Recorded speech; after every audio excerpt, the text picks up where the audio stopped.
Ancaman dan celaan bagi orang yang meninggalkan sholat. Hadis 1. Artinya, dari Jabir bin Abdillah R.A., Rasulullah SAW bersabda, penghubung antara seseorang dengan kekufuran adalah meninggalkan salat. Ahmad, Muslim. Dan sabda beliau lainnya, penghubung antara seseorang dengan kekufuran dan syirik adalah meninggalkan salat. Abu Dawud, Nasai, dengan lafaz, tidak ada pembeda antara seorang hamba dengan kekufuran kecuali meninggalkan salat. Sedangkan lafaz Tirmidzi, di antara kekufuran dan keimanan adalah meninggalkan salat. Dan lafaz Ibnu Majah menyebutkan, pembeda antara seorang hamba dengan kekufuran adalah meninggalkan salat. Demikian disebutkan dalam At-Targhib, dari Al-Munziri, dan berkata Imam Suyuti dalam Durul Mansur hadits dari Jabir dan yang lainnya. Masih banyak hadits lainnya mengenai hal ini. Sabda Nabi SAW, bersegeralah salat ketika hari mendung. Barang siapa meninggalkan salat dapat menjadi kufur. Maksudnya, jangan sampai karena cuaca mendung membuat kita tidak mengetahui waktu salat yang tepat, sehingga salat terlewatkan. Meskipun dapat mengkodanya, hal itu termasuk meninggalkan salat. Betapa keras sabda Nabi SAW, sehingga beliau berfatwa bahwa orang yang meninggalkan salat jatuh dalam kekufuran.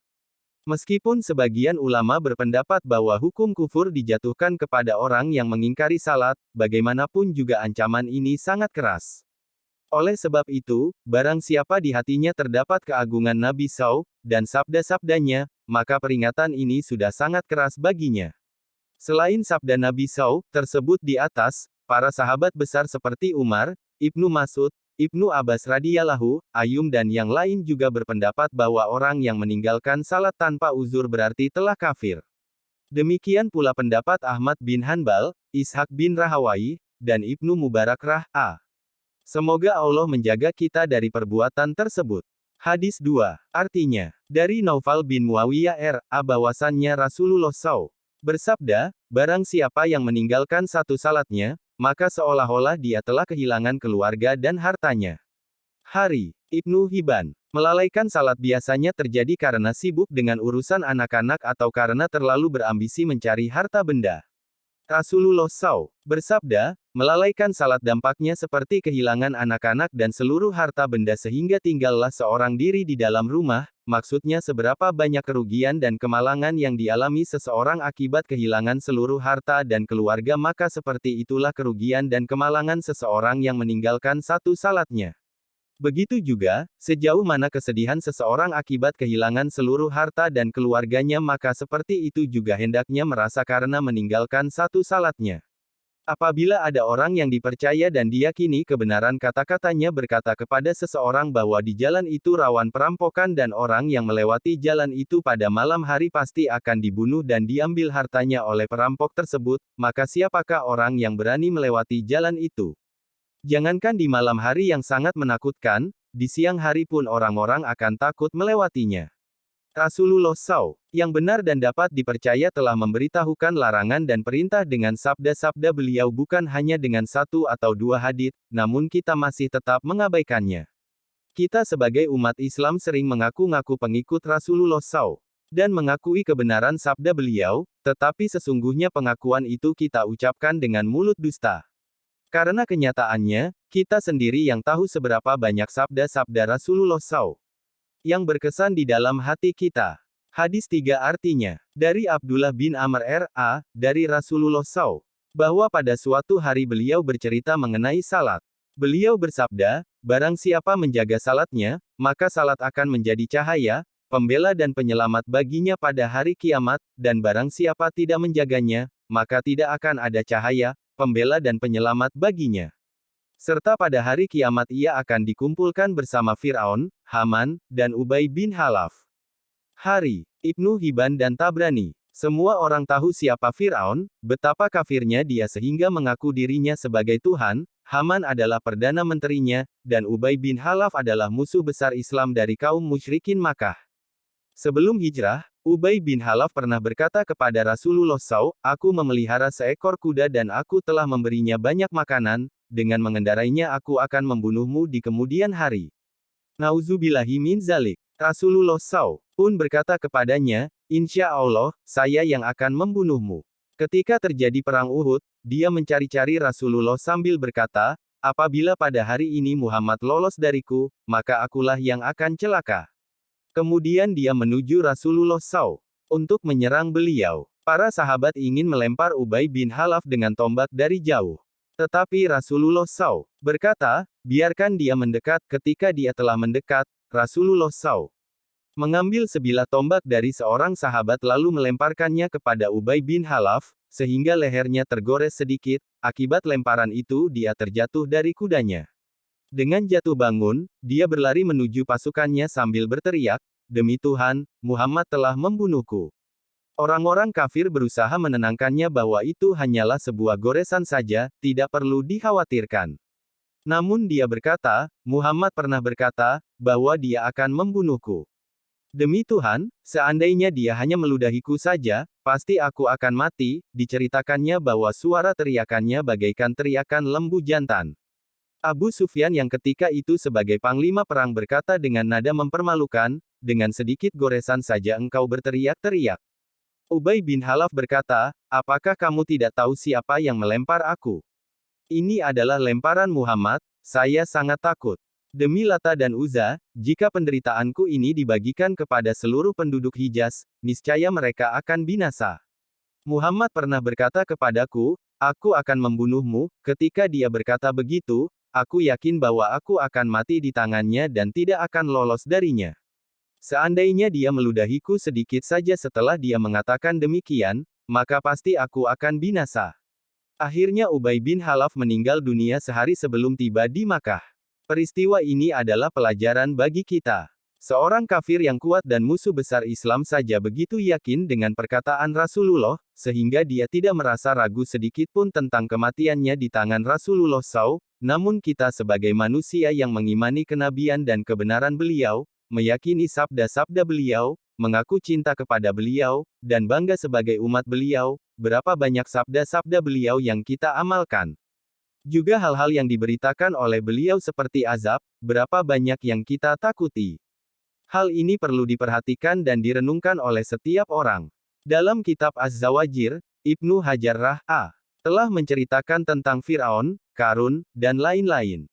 Dia menuliskan bahwa orang yang melalaikan salat akan dibangkitkan bersama Fir'aun, Qarun dan Haman. Alasannya adalah, karena adanya kesamaan alasan-alasan yang ada pada diri mereka. Jika seseorang meninggalkan salat dengan alasan sibuk karena banyaknya harta benda, maka dia akan dibangkitkan bersama Qarun. Jika alasannya karena sibuk dalam pemerintahan dan kekuasaan, maka akan dibangkitkan bersama Fir'aun. Jika penyebabnya adalah jabatan, maka dia akan dibangkitkan bersama Haman. Dan jika seseorang meninggalkan salat karena sibuk dengan perdagangan, maka dia akan dibangkitkan bersama Ubay bin Khalaf.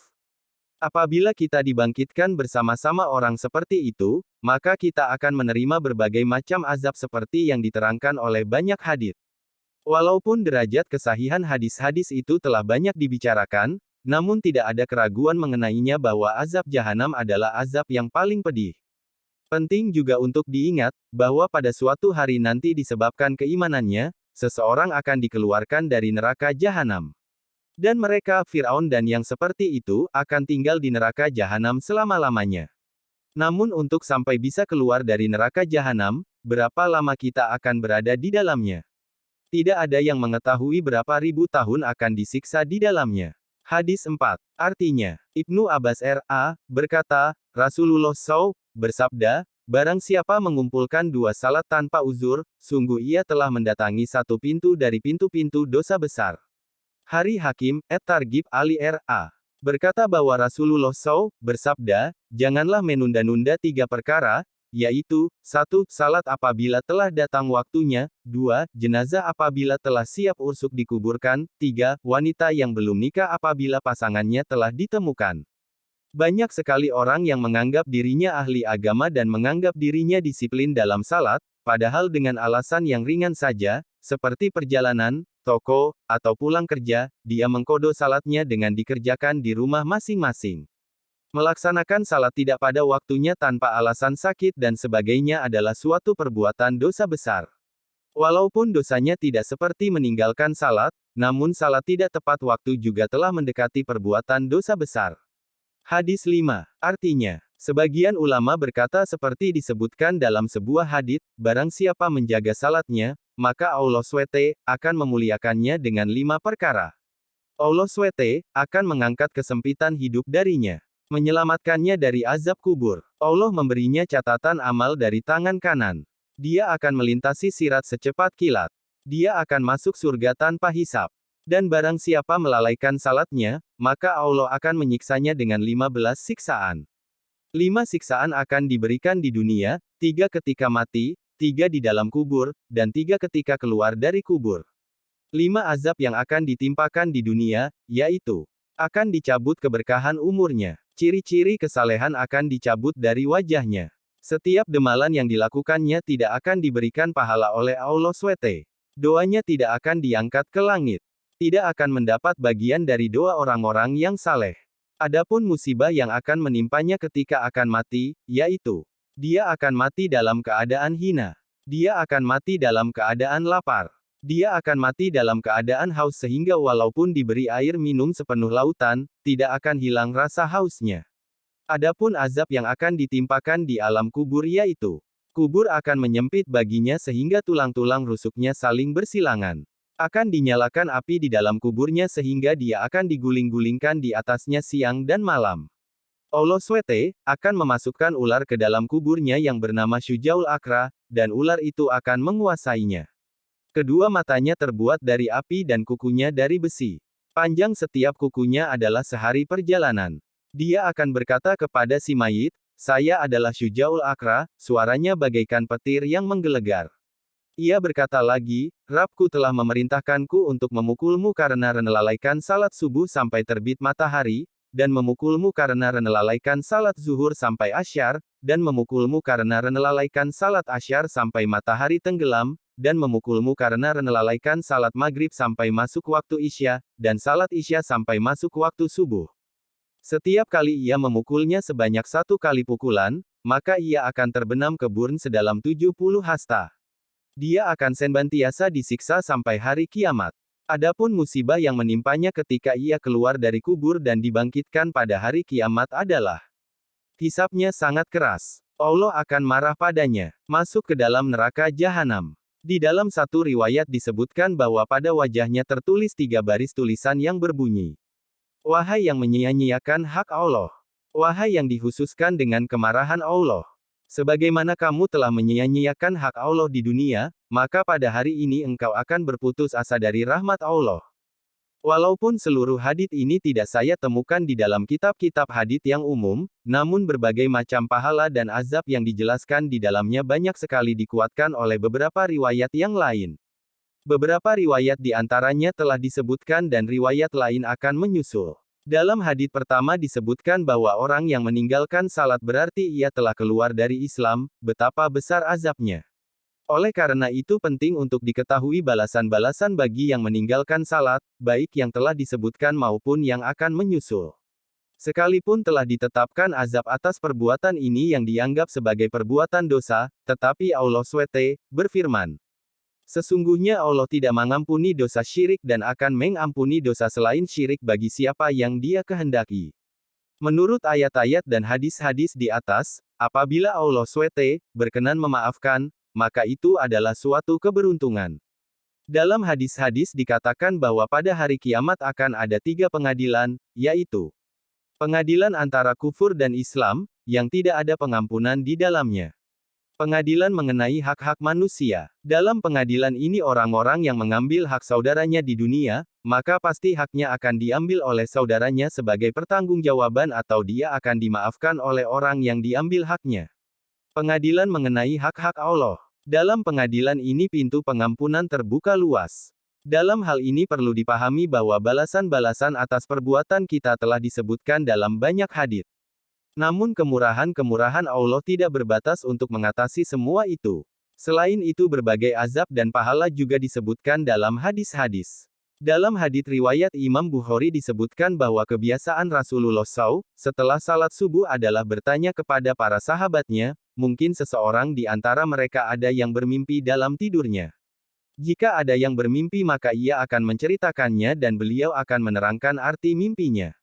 Suatu ketika Rasulullah SAW bertanya seperti biasanya, setelah itu beliau bersabda, aku melihat dalam mimpiku, dua orang datang dan membawaku bersama mereka.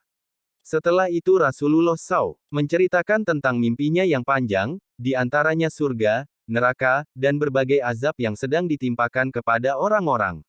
Di antara mereka ada seseorang yang beliau lihat kepalanya sedang dipukul dengan batu, begitu kerasnya lemparan batu tersebut sehingga batu itu terpental dan terlempar jauh dari kepala itu. Tak lama kemudian dia pun dibangkitkan kembali dengan kepala yang utuh seperti semula. Kemudian dia dipukul dengan sangat keras untuk kedua kalinya. Dan siksaan itu terus-menerus terjadi pada dirinya. Rasulullah SAW bertanya kepada kedua temannya, siapakah orang-orang ini?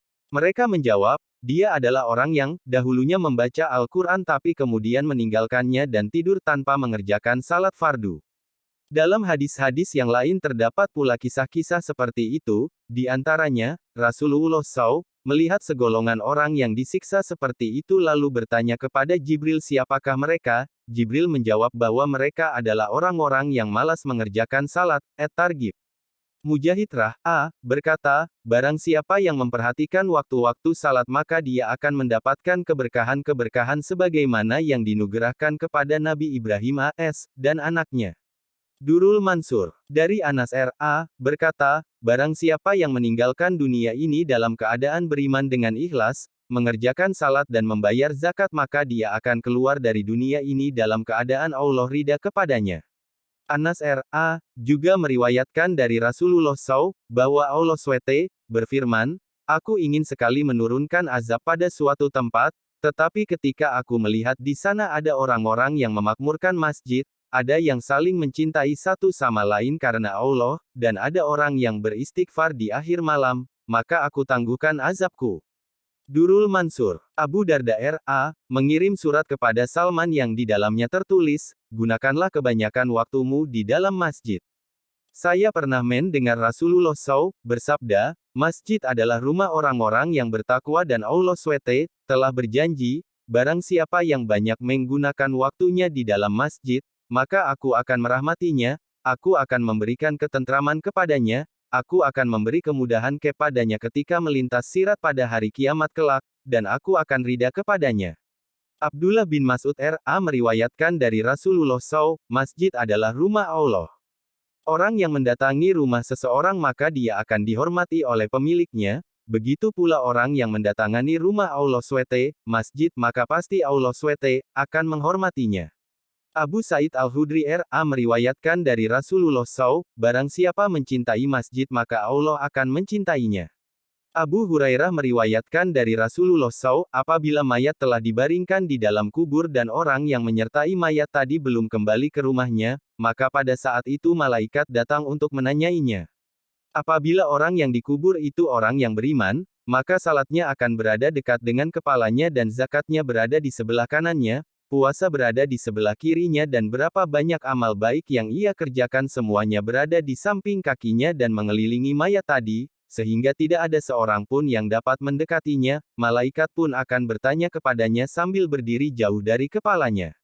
Seorang sahabat berkata, apabila keluarga Rasulullah SAW ditimpa kesempitan hidup maka Rasulullah menyuruh mereka melaksanakan salat dan membaca ayat ini.